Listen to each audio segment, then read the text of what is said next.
নমস্কার বন্ধুরা, আমি নীল নীল অধিকারী লোকু ইউটিউব পেজ থেকে চলে এলাম আজকে ফের অনেকদিন পর আপনাদের জন্য আরেকটি নতুন ভিডিও নিয়ে। বন্ধুরা আপনারা জানেন আজকে অনেকদিন পর ফের আপনাদের মাঝে এলাম, তার মানে আজকে ফের ইস্ট বেঙ্গলের ম্যাচ। হ্যাঁ বন্ধুরা, আজকে ইস্ট বেঙ্গলের মানে আর লাস্ট 3টে ম্যাচই বাকি।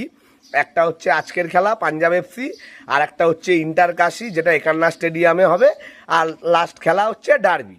তো বন্ধুরা আজকের ম্যাচ নিয়েই কিছু কথা বলবো বলে এলাম।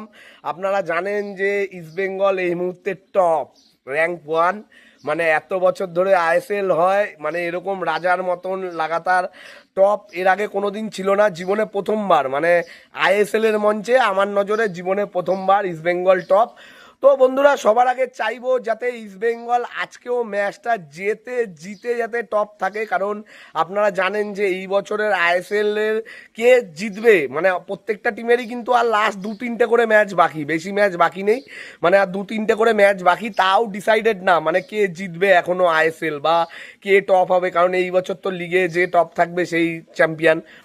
তো বন্ধুরা ইস্টবেঙ্গল, জামশেদপুর, মোহনবাগান, সিটি 4টে টিমই মানে একদম খুবই কাছাকাছি আছে, মানে কোন টিম যে কোনো ইয়েতে জিতে যেতে পারে। যদি আজকে ইস্টবেঙ্গল খেলাটা হারে তাহলে একটু হলেও ইস্টবেঙ্গল কিন্তু আবার ব্যাকফুটে চলে আসবে। জানি এর পরের ম্যাচ ইন্টার কাশি, সেটা ইজি ম্যাচ, কিন্তু তারপরে ডার্বি, আপনারা জানেন যে ডার্বি কখনো ইজি ম্যাচ হয় না। আর মোহনবাগানের টিম যথেষ্ট ভালো, ওদের স্কোয়াড হচ্ছে মানে সবচেয়ে দামি, যদিও কালকেও ওরা ড্র করেছে গোয়ার সাথে, ঠিক আছে, মানে নিজের ঘরের মাঠে ওরা ড্র করেছে, সেটা যাক, ওদের ভিডিও আমার বলার না। আমার কথা হচ্ছে আমাদের ম্যাচ আজকে কেমন হবে। তো বন্ধুরা মানে ইসের টিম কিন্তু যথেষ্ট ভালো, পাঞ্জাবের টিমকে, মানে আমি কিন্তু মোহনবাগানের টিম ভালো হলেও আমি মোহনবাগানের থেকে পাঞ্জাবের ম্যাচটাই বেশি টাফ বলে মনে করছি, মানে আজকের ম্যাচটাকেই আমি বেশি টাফ বলে মনে করছি। হ্যাঁ বন্ধুরা, কারণ পাঞ্জাবের টিমে নিখিল প্রভু আছে, ঠিক আছে, তারপরে ওই স্যান্টোস বলে যে স্ট্রাইকারটা, ওই স্যান্টোস, ঠিক আছে, ও কিন্তু বিষাক্ত, মানে আমাদের ইস্টবেঙ্গলের এগেনস্টে ও খুবই ডেঞ্জার, মানে গোল করবে এরকম একটা ব্যাপার, তাও গোল এমন এমন করে, মানে পুকপাক দিয়ে গোল করে দেয়। মানে ধরুন ইস্টবেঙ্গলের জেতা ম্যাচ, পুরো ইস্টবেঙ্গল জিতছে, হ্যাঁ ধরুন 70 মিনিটে ইস্টবেঙ্গল 1-0 গোলে এগিয়ে আছে, ও ধরুন 85 মিনিটে একটা গোল করে দিল, আর রেফারি তো আছেই, মানে ইস্টবেঙ্গল যদি জিততে থাকে, আর আজকে যুব ভারতীতে খেলা, মানে এটা নর্মাল, মানে আজকেও রেফারি ইস্টবেঙ্গলের এগেনস্টেই ম্যাচটা খেলাবে, এটা তো আগের থেকেই ধরছি। তার কারণ হচ্ছে লাস্ট যেটা আমাদের হোম ম্যাচ ছিল, সেই ম্যাচেও আপনারা দেখেছেন, সেই ম্যাচে সমর্থকরা রেফারিকে ঘেরাও করেছিল, হ্যাঁ ঘেরাও করবে ভেবেছিল, যাই হোক মানে ঘেরাও হয়নি, হ্যাঁ রেফারি কোনো রকম পুলিশের গাড়িতে প্রাণ বাঁচিয়ে বেরিয়ে গেছিল। তো আর তারপরে লাস্ট যেটা অ্যাওয়ে ম্যাচ আমরা জিতলাম 3 গোলে, সেইখানে 9 মিনিট এক্সট্রা টাইম, মানে 9 মিনিট ভাবেন, মানে একটা ফুটবল খেলায়, মানে ইউসিএল তারপরে বিশ্বকাপ লেভেলের খেলাতেও 3 মিনিট, ম্যাক্সিমাম 5 মিনিট, খুব মেজর যদি টাইম ওয়েস্ট হয় তাহলে 6 মিনিট এরকম এক্সট্রা টাইম দেয়। তো আগের দিন 9 মিনিট এক্সট্রা টাইম দিয়েছে। তো বন্ধুরা এইসব প্রতিকূলতাগুলো কিন্তু ইস্টবেঙ্গলের প্লেয়ার, মানে আনোয়ার দা, তারপরে ইউসুফ ইউজেজারি, আর ইউসুফ ইউজেজারি দিয়ে মনে পড়লো ইউসুফ ইউজেজারি দা, হ্যাপি বার্থডে দাদা, আমরা বাঙালি তো দাদাই বলি সবাইকে, হ্যাপি বার্থডে ইউসুফ ইউজেজারি, আপনার মতন স্ট্রাইকারকে পেয়ে সত্যিই আমরা মানে খুবই গর্বিত, এবং মানে আমাদের কপাল ধন্য। আমরা মানে গোল মেশিন, যেরকম Cristiano Ronaldo goal machine, Cristiano Ronaldo খেললে গোল করবেই, ওই রকমই এটা হচ্ছে ইউসুফ ইউজেজারি, মানে ইউসুফ ভাই মানে খেলা মানেই গোল হওয়া। কালকে বা তার আগের দিন মনে হয় ইউসুফ ভাইয়ের জন্মদিন গেছে, তো আমার ভিডিও বার্তার মাধ্যমে ইউসুফ ভাইকে জানাই বার্থডের শুভকামনা। তো এটা গেল ইউসুফ ভাই এবং আনোয়ার আলী এবং বিপিন সিং এবং মানে আমাদের মিগুয়েল, মানে প্রত্যেককে বলছি দাদা আজকের ম্যাচটা আমাদের গিল, প্রত্যেককে বলছি আজকের ম্যাচটা দাদা জিতিয়ে দাও, ঠিক আছে। ওদিকে গোলকিপার কিন্তু যথেষ্ট ভালো, পাঞ্জাবের গোলকিপার আর্শদীপ সিং, মানে ও কিন্তু যথেষ্ট ভালো গোলকিপার, মানে আমার নজরে ভালোই গোলকিপিং করে, মানে টাপ টাপ বলও সেভ করে দেয়। তো সেই হিসাবে বন্ধুরা চাইবো যাতে আজকের খেলাটা, মানে কঠিন খেলা আমার কাছে, অবশ্যই কঠিন খেলা, আজকে কোনোভাবেই ইস্টবেঙ্গলের জন্য সোজা ম্যাচ না, কঠিন খেলাই মানে আজকে ইস্টবেঙ্গলের জন্য, তবুও চাইবো যাতে ইস্টবেঙ্গল আজকের খেলাটা যেতে, যেহেতু নিজের ঘরের মাঠ, হোম কন্ডিশনের একটা সাপোর্ট অবশ্যই থাকবে।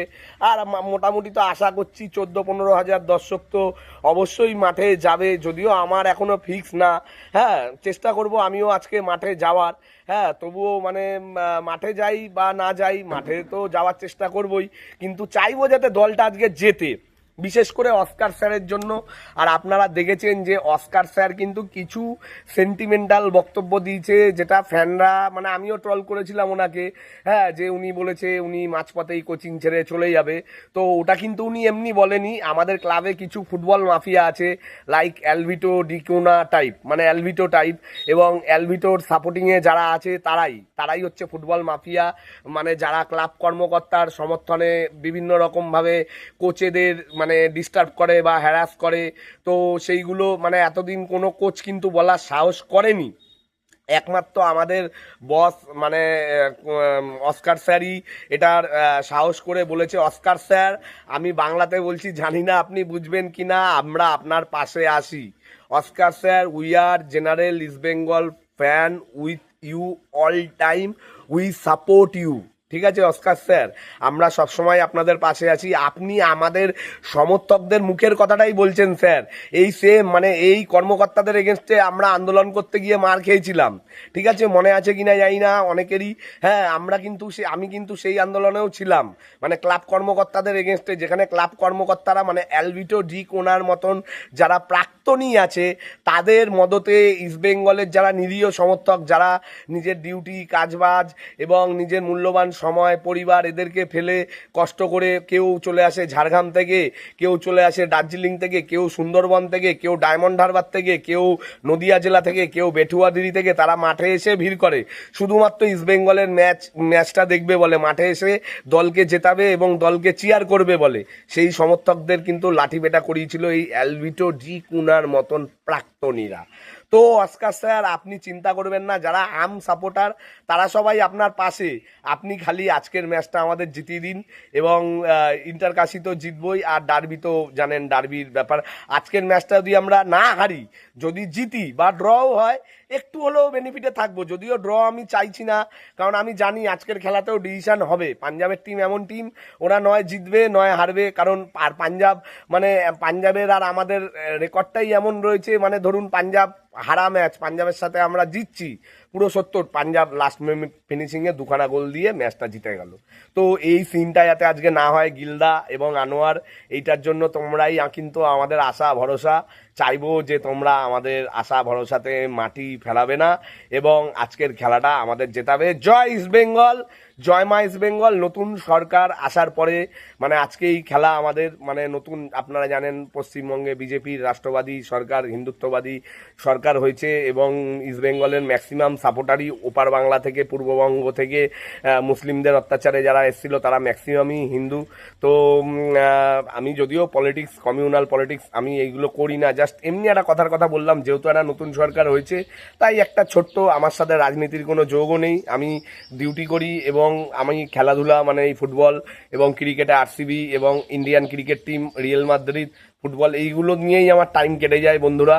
তো চাইবো যাতে আজকে নতুন সরকারের পিরিয়ডেও আজকে যেন ইস্ট বেঙ্গল জেতে। জয় ইস্ট বেঙ্গল, জয় মা ইস্ট বেঙ্গল।